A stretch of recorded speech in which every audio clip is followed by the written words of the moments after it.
for the Public Information Committee meeting. Okay. Are we ready? We are ready. Okay, it is 4:02 and we're about to begin our Public Information Committee meeting. Did everyone get a copy of the agenda for tonight's meeting?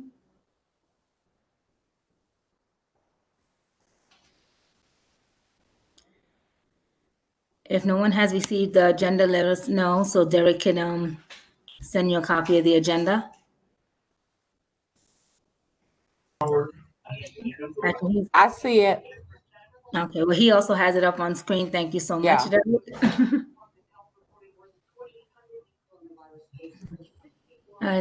The first thing is the introduction for everyone who is in the Public Information Committee meeting this evening. My name is Marcia Sedano, and I am the chair of the Public Information Committee meeting. Who else do we have today on the call?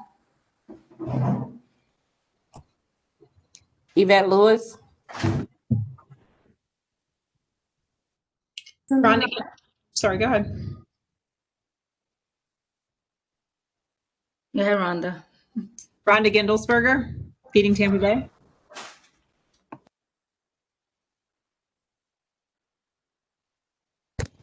Hello, everyone. This is Vice Chair of the CAB, Joey Henderson, representing the Honorable Ken Hagan's office. Sharon Gordon, Social Services staff. Patrick Simmons. And I think we have Cindy Lott in the call as well. Yes, I'm here. How are you, Cindy? I'm fine. Okay. Next item on the agenda is approval of the agenda.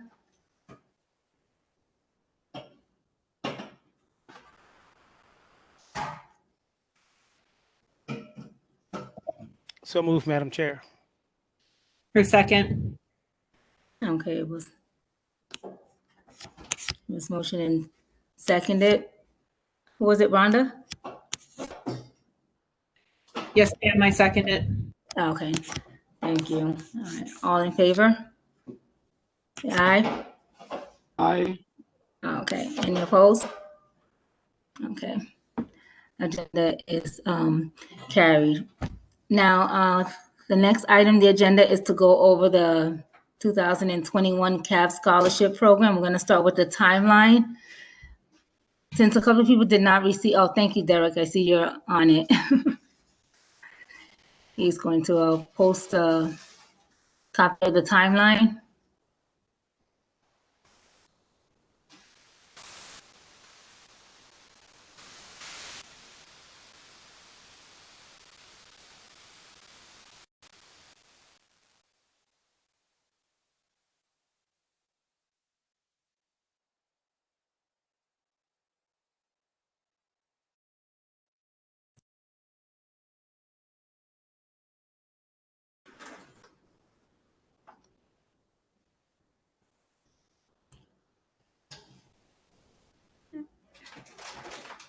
Derek, do you have the agenda?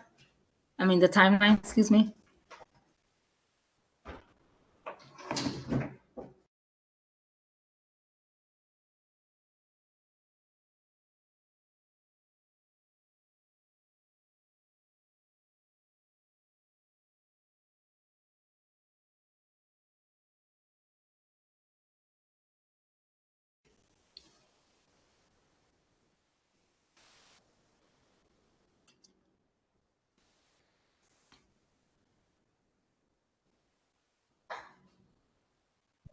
Ms. Sedano, it is up now.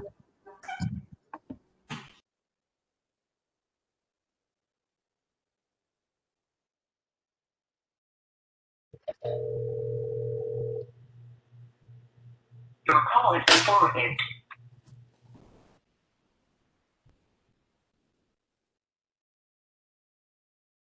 And then for next month's meeting, November 1st, so we can see the staff and the PIC community will start on the edits as we're still going over the rubric that we'll discuss in the next few items.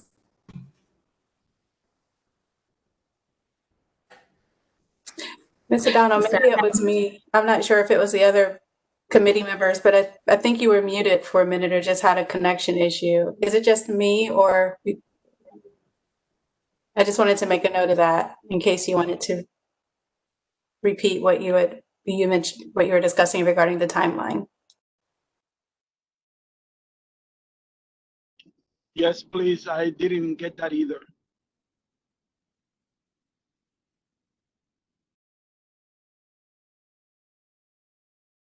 Ms. O'Donnell, you there? I am here. Can you guys hear me? Yes, we hear you now. Okay. Okay, I'm not sure what you guys heard, but I did hear Mr. Morales asking about was it the timeline? No, Madam Chair, I just was having difficulty hearing you. Okay. Okay, as you guys see, we have the timeline posted here, and we're going right on schedule. Starting November 1st, we'll start beginning the edits, both staff and the PIC team. We're also going to go over tonight with the rubric questions that we have and see if we need to change it, tailor it a little, as they need some changes to it. Sharon, did you have any other comments in regards to the timeline? No, we just kept it through March 9th, 2021, because then from there we would have time to determine the next. And also tracking everything that's going on with COVID and, future decisions. So I believe that we're good for the first half. If the committee agrees. Well, I think it's good. It has us ahead of schedule and moving along. Any comments? Looks fine to me. Okay. Let's move on to the next item of the agenda, which will cover the budget.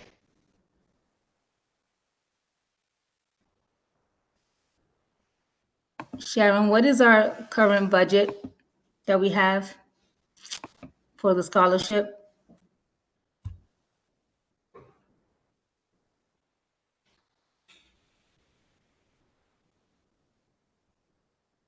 I'm so sorry, Ms. O'Donnell. Ms. Hill contacted me. What was your question? The budget. I'm sorry. Currently, what do we have as our budget? And then we're going to discuss the budget. And what I'm thinking is that we're going to divide as to.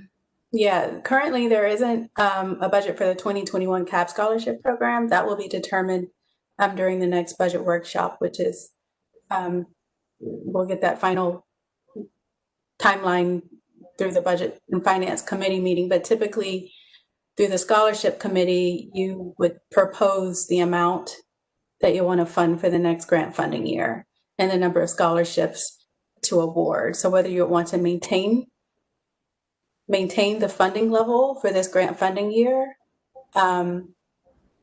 and the number of scholarships. So that's typically what's discussed as a proposal to the Community Action Board. Last year, was it 200? What was last year's budget? Last year's budget, excuse me. Yeah, let me, if you don't. It was 195. 195. It 195. increased. And we were able to.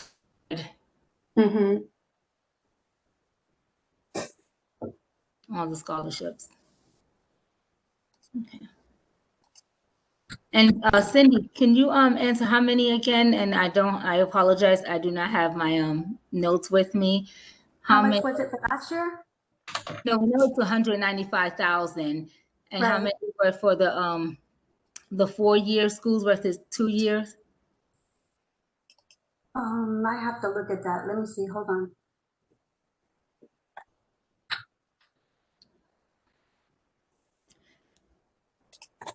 And Sharon, you said the budget and finance, the workshop is not scheduled yet, correctly? No, Correct? correct. It's not scheduled.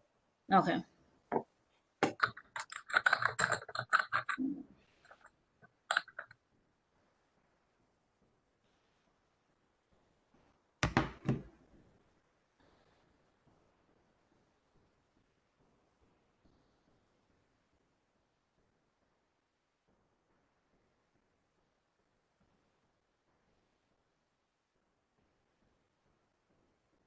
Sharon, while I have you on the line, I have a question.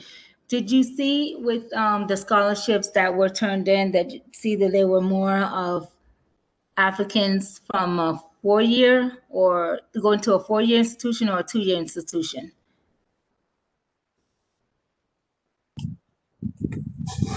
Most of them, I believe, were going to 4-year institutions. However, Cindy, she's looking at that information now, so maybe she could provide Yeah, I'm looking. accurate information.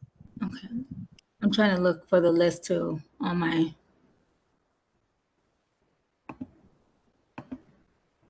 And just for clarification for the budget, it was originally budgeted, that's what I was looking for, the exact number. It was originally budgeted at 195. However, we awarded more scholarships. We decided to award the scholarships to every applicant who was eligible. So we actually spent $212,500 in scholarships. I thought it was around 210, but you said 95. Originally it was 195, and then the board voted to add 17,500 because the decision was to award a scholarship to all of the eligible applicants. Oh, okay, so it's 212. 212,500. Okay, and I was like, thought it was more. So my question to the committee is, if we had to put in like a budget amount, are we looking at starting with 210 or 195, or seeing what we have after the budget workshop?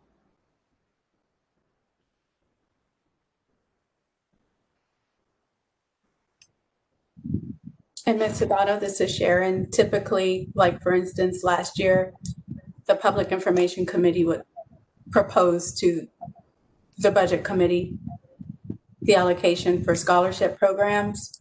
So it really is up to you and this committee on how you'd like to move forward with that.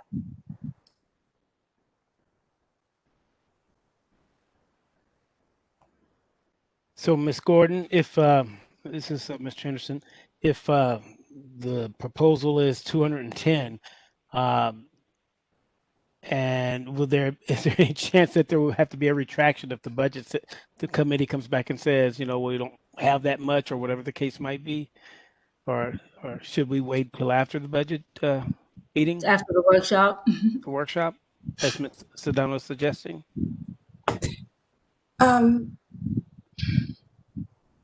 Being that this committee oversees the scholarship, it would be ideal that you have an estimate of how much you would want to request for the scholarship program, and then that way the board has something to work with in regards to distributing the funds amongst the other programs. Not to say that the Budget and Finance Committee or the board would approve the full amount. They may want to give more, but at least you have something to work with during the workshop. And that's how you've done it in the past, like last year, and I believe the year before, you've done it that way. You've had a proposal of how much you would want for that program.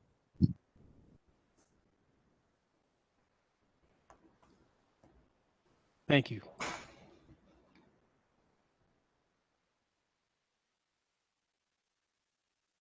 Cindy is locating the breakdown. as to how many scholarships were awarded for students in four institution and versus two institution. I want to go ahead and go into the rubric. I know we talked about it at last month's meeting.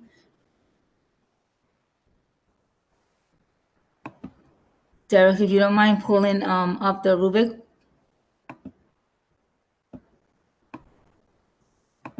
Please.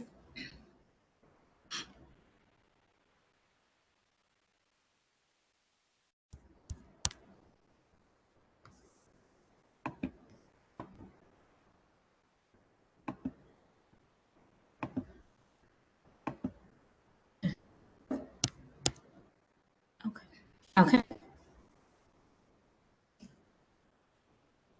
Can everyone see that? Mr. Rita, could you increase the size of that Yes. image, please? Thank you. So I had to ask because I couldn't.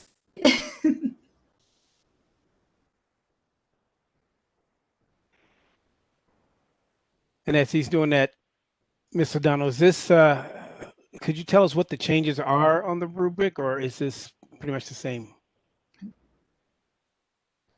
from past years? No, it's not from past year. It's from the one that they did this year, which was changed a little. Hold on, I'm trying to. And I know there was the suggestions that were made on adding, but I think that was already I think that question was already added on. Is that better, or I mean, I can make it bigger possibly, but I was just wondering.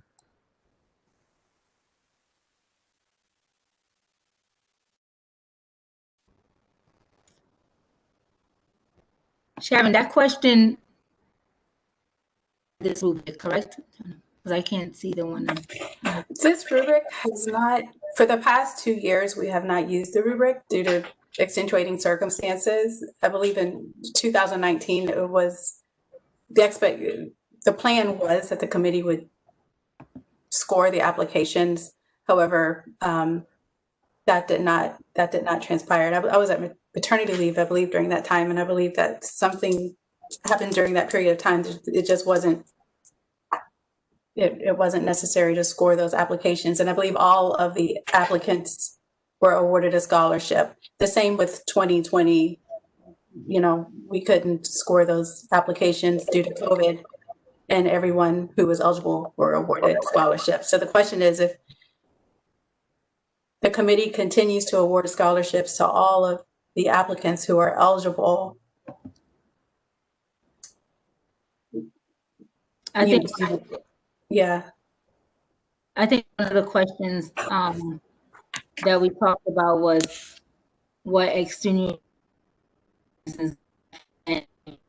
entering college.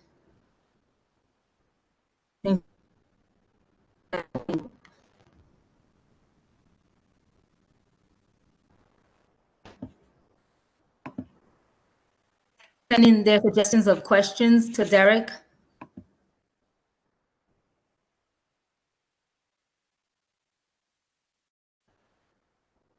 I did not receive any this time. Ms. O'Donnell, and this rubric aligns with the scholarship application. So whatever the scholarship applications, the essay questions are, would also go on this rubric. So this would adjust to the application, which I do not see where it is fully adjusted to the application. But you know, we haven't used it in the past 2 years, so. Committee members, this is Maria. I just want to throw something in there. A lot of the things that we have listed on this rubric are going to be very different for the students that we're going to be receiving next year. Community and school involvement, that's going to be 0 for many of them, and we don't really want to penalize them because this year was a year that they couldn't participate in things. Leadership, there's probably not going to be much of that.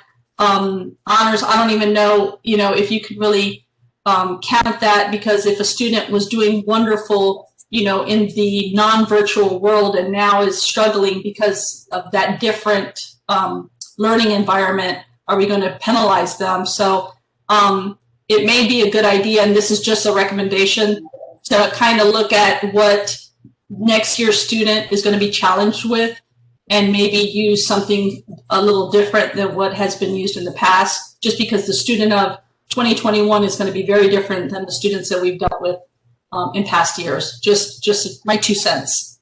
No, I completely agree. That is true. Can I add just my thoughts? On the surface, I would say I 100% agree, but then at the same time, there are opportunities for students to get involved virtually. I mean, we know everything's a little tougher out there, but there are clubs that are continuing at schools. They're continuing to have meetings. Students who are e-learning are invited in through, virtual platforms, just like, we're meeting here today.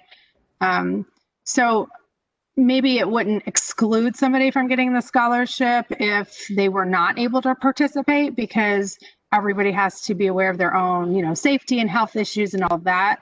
But there are definitely students who are still being active parts of their school community. And even the ones that are like second-year students, there's opportunities for all kinds of things virtually on college campuses.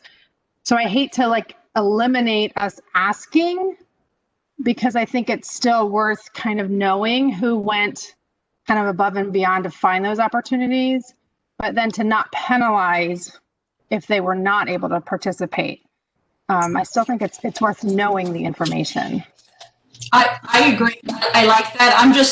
I definitely, I personally have someone, it's not in my family, but someone that was a neighbor who their child was an excellent student, was very involved.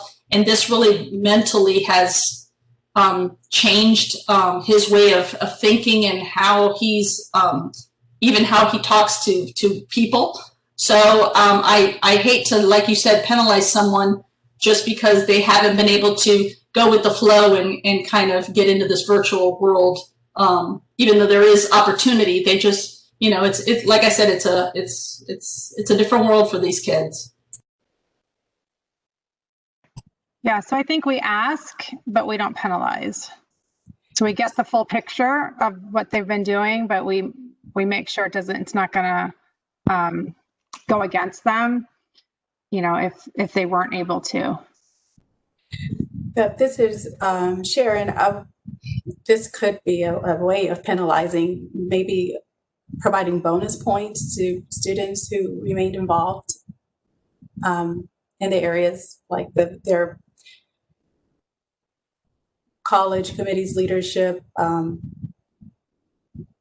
I guess bonus points would penalize anyone who, for whatever reason, could not be as involved. This whole rubric would have to be redone in a way, because it basically would penalize anyone who could not continue in their participating in their school and community events.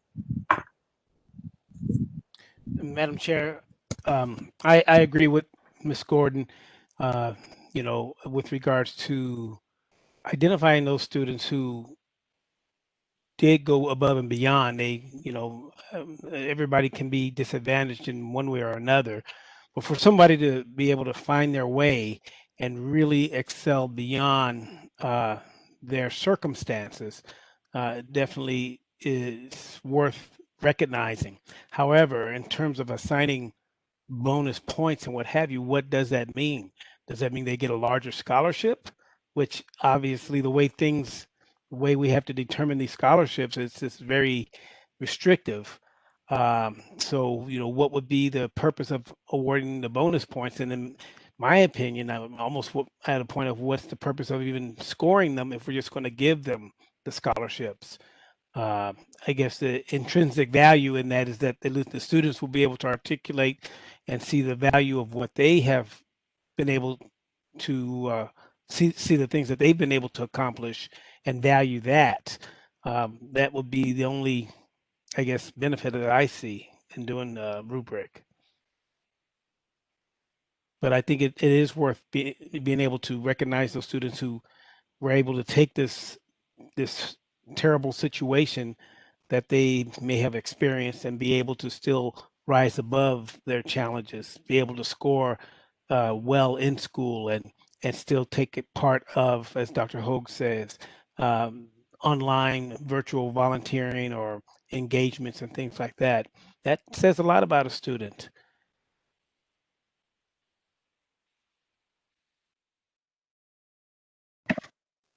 I agree. And I think if we don't score their accomplishments, if we don't give them points for, their higher grades, then pretty much it's either they qualify or they don't. And everybody gets it. Because if there's nothing else to base it on, then they have to meet the income requirements and they have a 2.0. Then there is no really other metrics of judging if we're not looking at those things. I think that this probably would be the best time to actually do the interviews, and that way we could just hear their story and how they plan to proceed going forward with the scholarship.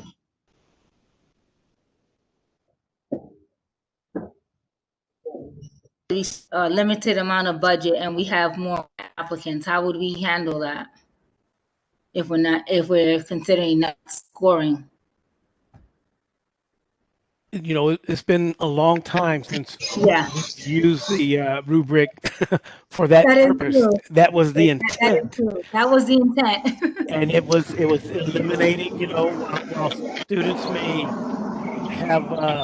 may meet the income requirements and even the minimum grade, to say that a student who, and I don't want to say they're all in the same situation, but they all have challenging situations, especially when you are low income.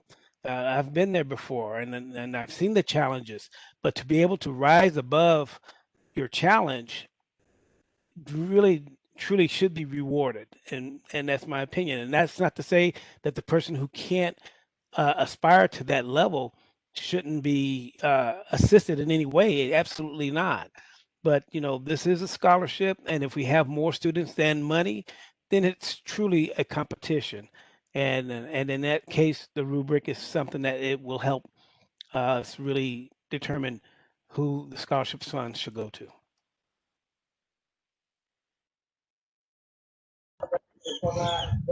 I know I had mentioned the interview, that we should probably interview them, and the process on that, I'm just seeing us interviewing them as they come in.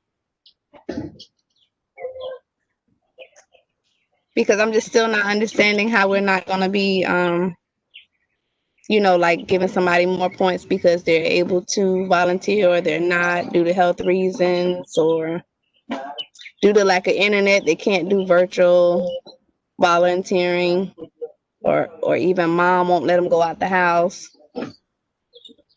Well, we're discussing this now. Nothing has been finalized. We're discussing as to how should we move forward for next year's scholarship round. For me personally, I like the idea of having the first 50 who get everything completed and sent in, and everything's correct on it. Because for me, that shows that these people are serious and they want that scholarship. I see your point on that. However, with some, I'm not sure how it has been in the years past, but for some people that have turned in, we have gone to some families that had completed, had sent application, and for some reason or another, they didn't get a scholarship, and it was submitted on time. But there were some barriers, and because this year is just. I'm sorry, Sharon, were you speaking? No, I didn't. No, I didn't mean to Go ahead with your, yeah. I said because of the changes this year and the year before that, where we awarded scholarships, I believe, to everyone because we had extra money. We didn't have as many applicants that we had the year before that. But I think one of the things that we wanted to do last year was award it to the first, I can't remember the month, exact amount of students, award them scholarships. But then we found that a couple of people had turned into scholarships, but they didn't get it. I'm not sure if it was on time or it wasn't sent in, or I'm not sure what happened, but I know there were some issues with that. And Ms. Adano, can I speak to that? Absolutely. And due to some students who had challenges completing the application, we incorporated the case management component. So the case managers reach out to all of the applicants. In addition to providing the scholarship essay, there's transcripts, letters of reference. They also have to provide the basic CSBG eligibility income requirements, such as household income, pay stubs, signing certain forms, et cetera. So those items sometimes can be a challenge to receive from students. Also, we have a time span to get that information. So if a student does not provide it within the time span, that we can't sit on an application for a month. The eligibility is good for 30 days, then we have to, the eligibility, once we've determined it, is good for a year. However, after 2 weeks, we move on. But we do give them opportunity to send in the documents that we request. And if they don't, then we have no choice. We have to close their case. Okay. Thank you.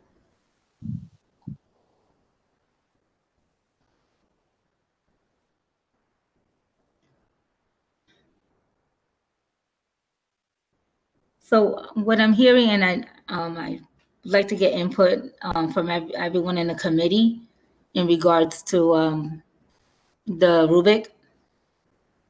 And what I'm hearing is, if we can go ahead and give everyone the scholarships that we have in the, we have everyone that has applied, and not go ahead and do the scoring. However, if it seems like we are restricted and because of limited budget and we have more people that applied, then we will move on to the rubric. And then we would have to figure out how we would structure it and the question so that it aligns with the application. Sharon, that the application that we have current is aligned with the rubric. It has, however, the conversation has shifted due to COVID. So if we do not want to penalize students who are not able to remain involved in the community or whatever roles they had in leadership or with their school, then this rubric would penalize them. Okay. So it really depends on if you want to go with this style of the rubric, or do you want to award to all who are eligible? Question, Madam Chair and staff. Have we ever provided the students a copy of their rubrics? I know when I was chair, I don't think we did. I don't think we did, but I'm not. Well, perhaps, if I may suggest, maybe we need to pivot a little bit. And again, the more I thought about what Dr. Hogue said in terms of, that there is value in doing this, but maybe it should be more of the different reviewers' assessment for the student in terms of where they see their strengths are, where they see their weaknesses are, and things that can give them some lessons to help them improve for self-improvement. Yes, we know we're going to give you a scholarship, but after interviewing with you, as Ms. Gambrell is suggesting, and I would prefer virtual interviews, but even with the some type of assessment, maybe not necessarily this rubric in which identify points, maybe it could, but it can give the students, rather than just giving them points, actually give them an assessment in terms of, hey, you did a great job interviewing, you present yourself well, you're going to go far, or, next time you interview, you want to make sure that, I don't know, you have your shirt buttoned up or something, or wear a tie, something that's going to not make them feel bad, but also let them know, hey, I didn't even think about that, and I thought I'd put my best foot forward. So it becomes more of an assessment to help them, later in life, and once they go to college, and once they get back into a situation where they have to interview for whatever the case might be. What do you think about that? Yeah, I like that. Now, when you say interview, and I'm for interviewing as well, and suppose we go that route, which great suggestions on all parts, and instead of doing the scoring and do the interview, are we saying interviewing everyone in terms of new students, returning students?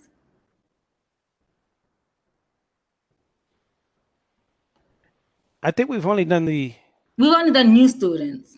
New students, I believe so. Right. I don't think we did the returning ones. So if we have returning students, and if I'm not mistaken, I think we had more returning students than we had new students, and I think that's how would we rate our returning students if we're not going to interview them or score them?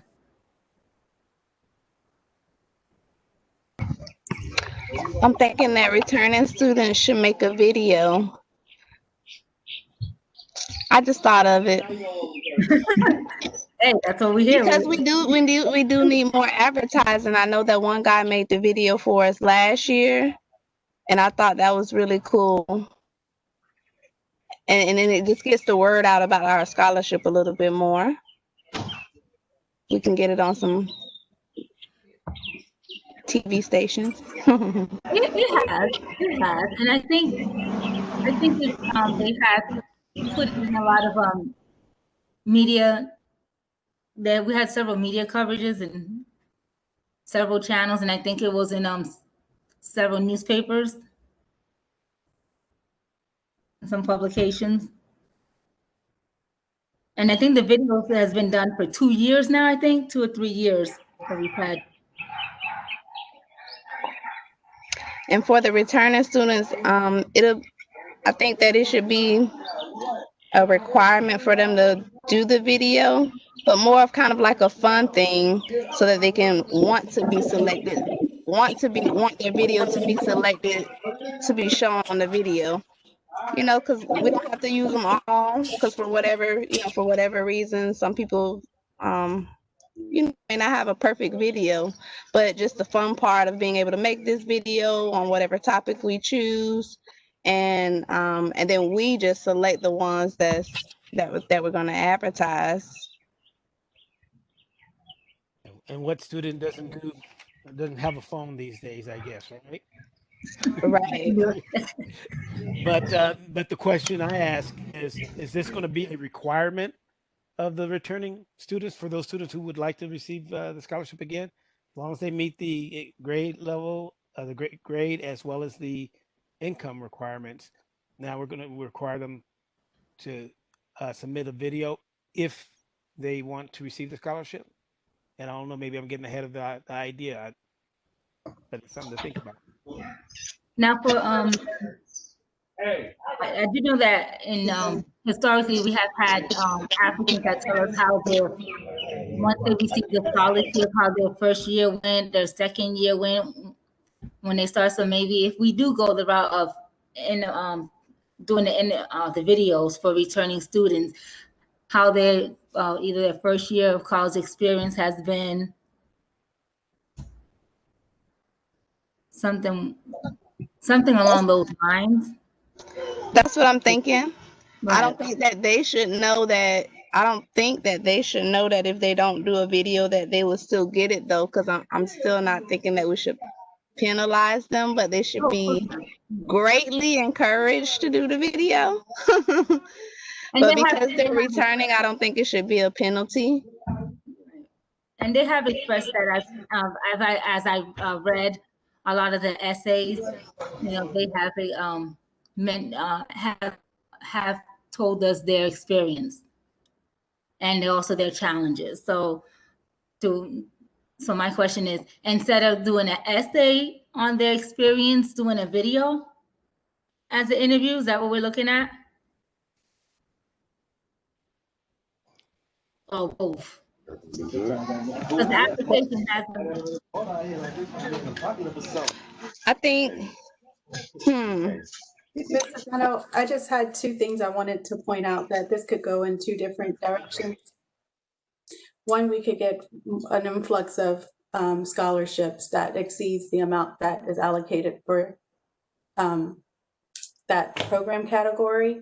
So if the board is not willing to allocate funds from another program to this scholarship program to cover all of the eligible applications, then you would go to more of a selecting who would get a scholarship. But then there's the other scenario where you get just enough or a little less. So Right. I don't know if that would change how you score and select applicants. But I just wanted to put it out there that those are the two scenarios that the committee could face.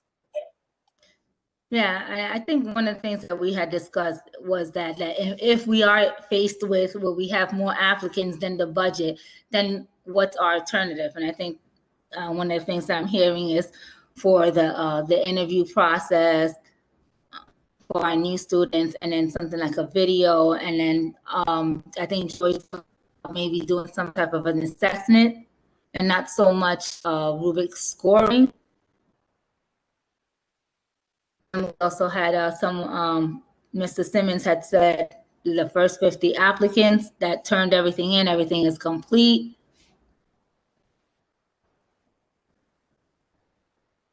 Anyone else has any, and I do know because we are recording this, if the people who had not introduced themselves, if you would introduce yourself now. I know we have a couple of people that have come in. Regina Gambrell here, representing the low income sector.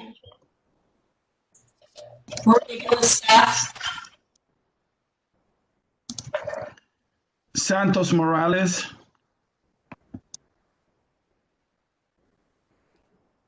And we had Dr. Myrna Ho, who also joined in and made wonderful suggestions. Mr. Morales, do you have any suggestions or comments in regards to moving forward for next year's scholarship application process? Oh, thank you, Madam Chair. I apologize. I was driving and I just got a chance like 2 minutes ago to sit down, and I'm going through this, and I've been trying to listen, I guess, pay attention to the conversation. I guess my only question is, since I don't see it here, is there, the way that this is scaled, I guess, the more, am I to understand that the more points an applicant has, the higher the amount they get, or is it a flat amount for everybody? If you get, you know, I don't know, 70%, 80%, like, is there a grade? Is that why this matrix was put together to sort of like grade how many points, and based on your points, then you can get more money or less money? Like that's what I don't understand about this matrix.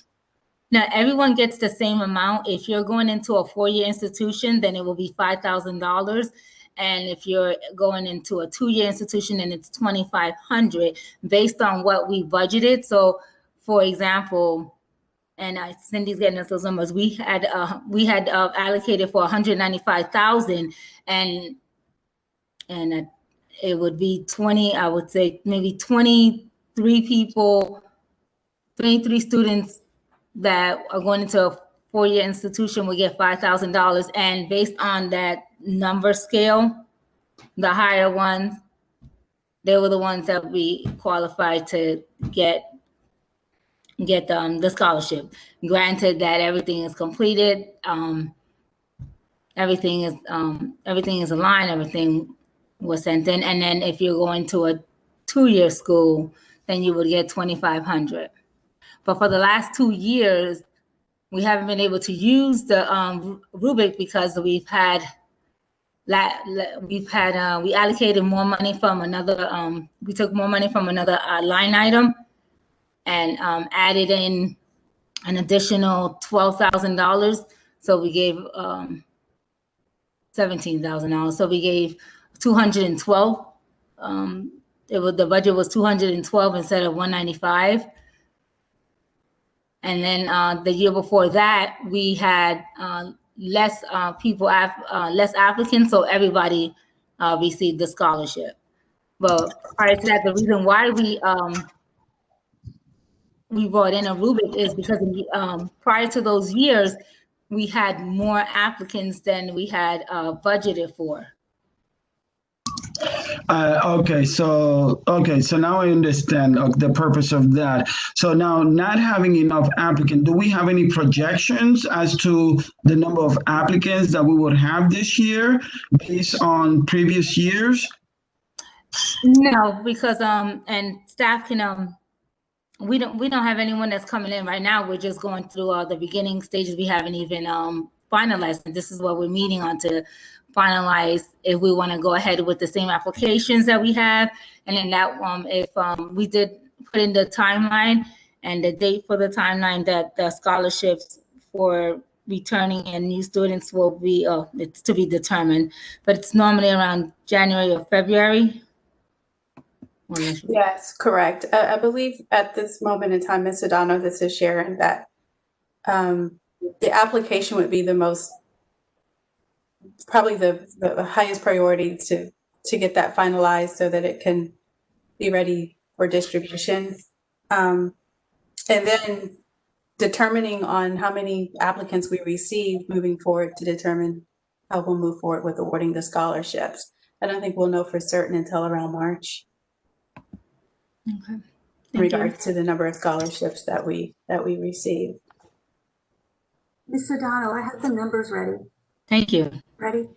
Yes. So there were 54 students that were awarded a scholarship, and 31 were for universities, and 23 was for the community college. So, Mr. Morales, to answer your question, so 31 students have received for $5,000, Cindy? Yes, that's correct. That's correct. And then was it 21? 23 for the community college and 54 altogether. Which totaled to 212,000. Oh, 212,500, right, Sharon? Yes. Oh, thank you. And as we're still doing we're still waiting on the date for the budget workshop. I think one of the questions that they asked that the budget was put on the agenda today is to find out if we want to set some, allocate a budget today. It may not be what we get based on that workshop, but that we come with a number. So do we want to go by last year's number since we're ran out of time? And it may change when we get to the budget workshop. I think staff is looking for a budget number. So if we look at 54 scholarships were awarded last year for $212,000, do we want to go with that amount, or do we want to have like an even amount, like 35 students that go into a 4-year institution? And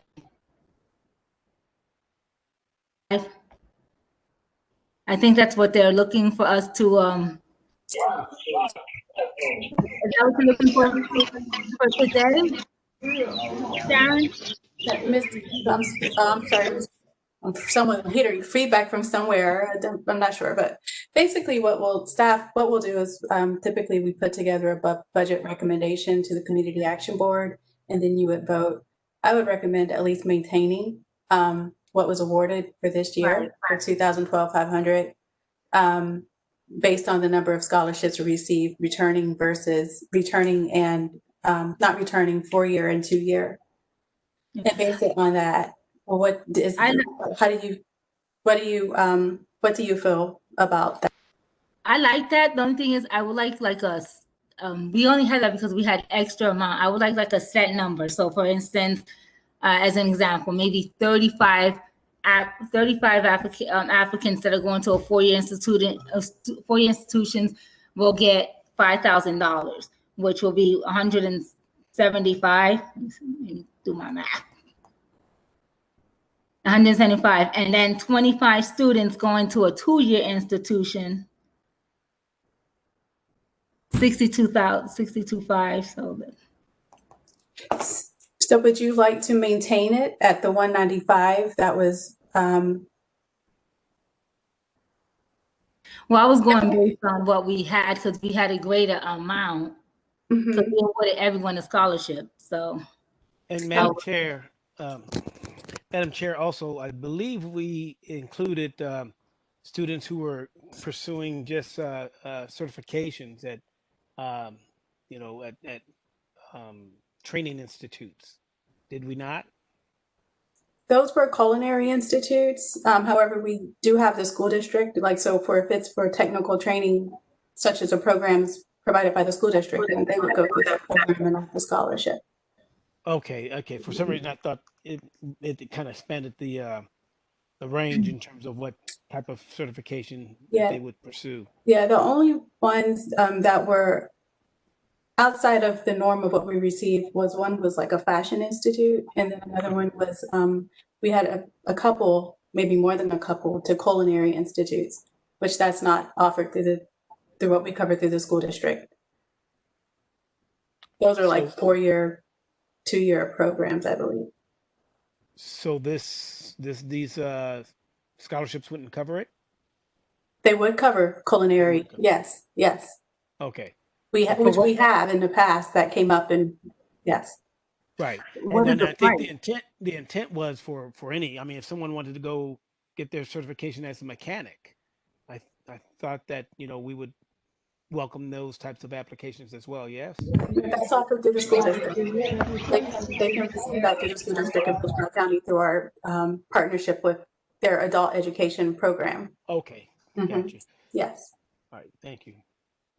Okay, so for the sake of time and because they haven't gone to the workshop, can we look for a starting point budget? Just so when they go into the workshop and put in what the scholarship or the public committee. I think what you said was good, Mr. O'Donnell. The 35 on the university and the 25 on the community college.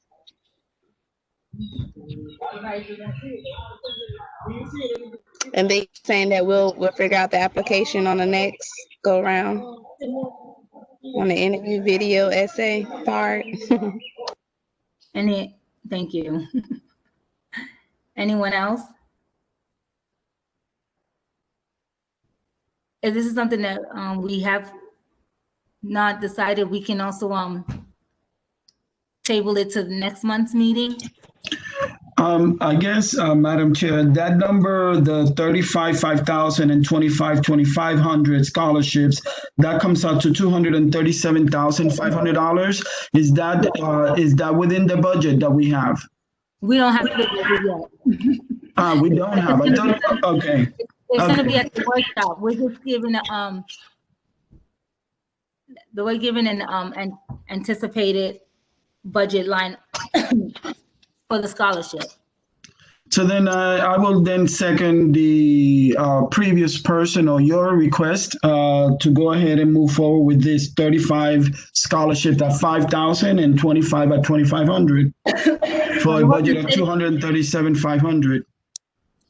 It wasn't stated as a motion. If I can have a motion, if that's something. Okay, I'm sorry. No, it's fine. I'm learning all this, so. You can definitely present it as a motion there, Mr. Morales. Yes, you can. Someone will present it if that's something that the committee wants. Ms. Gambrell or Mr. Morales or Joey.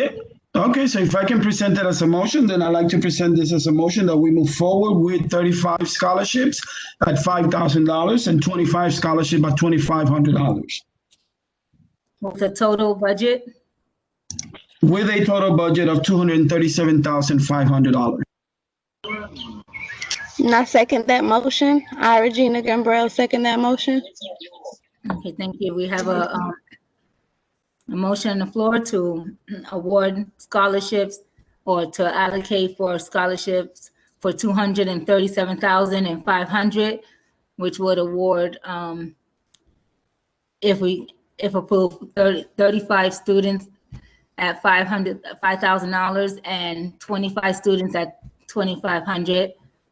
All in favor? Aye. Aye. Aye. Any opposed?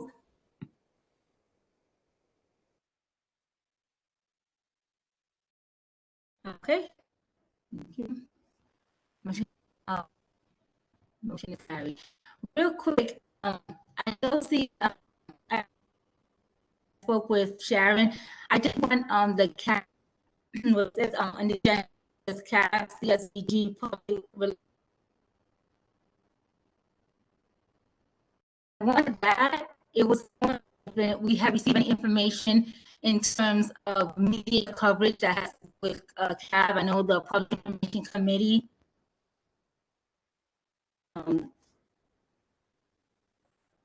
that say from the media coverage on CAB, any proof, any signage, any changes. That's what I meant. Standing agenda item, not so much as to put it in the scholarship. It could be on the scholarship, but also a set alone if there's anything for public information, where if we're highlighting a program or anything from planning and evaluation. Some information committee gets an update and then give it to give the update to the board as a whole. Okay. Based on the description for the public information. Yeah, the latest in regards to media was the scholarship program, when one of our scholarship recipients and our case manager who works in that program were interviewed by the media, Telemundo and WS10, I believe that's the other one. So that's the latest that I am aware of, not unless Mr. Guida, do you have anything to add? I do not have anything at this time. But I mean, definitely we'll keep you updated on anything else. Okay, so anything outside of scholarship, just anything. Correct. Outside of, yes. Fantastic. Lastly, so because is there any department update? I know Maria is on the line, and if you have any updates. I'm sorry, Madam Chair, you're cutting in and out and I did not hear your question. I'm going by the agenda, if you had any updates for the Public Information Committee. I do not. The only thing I want to thank this committee to getting together and making some choices and having a proposal that can be provided to the budget committee for consideration. Thank you. And Sharon. I do not have anything else to add. Thank you. Thank you. Okay, for the good of the order. Do you have any comments, suggestions? No? Well then, it's 5:01 and the meeting is adjourned. Okay, and then I'm gonna stop this recording, and when Ms. Hill comes on, we'll start a new recording for the main meeting. So everyone just stay where you are. Thank you. Thank you.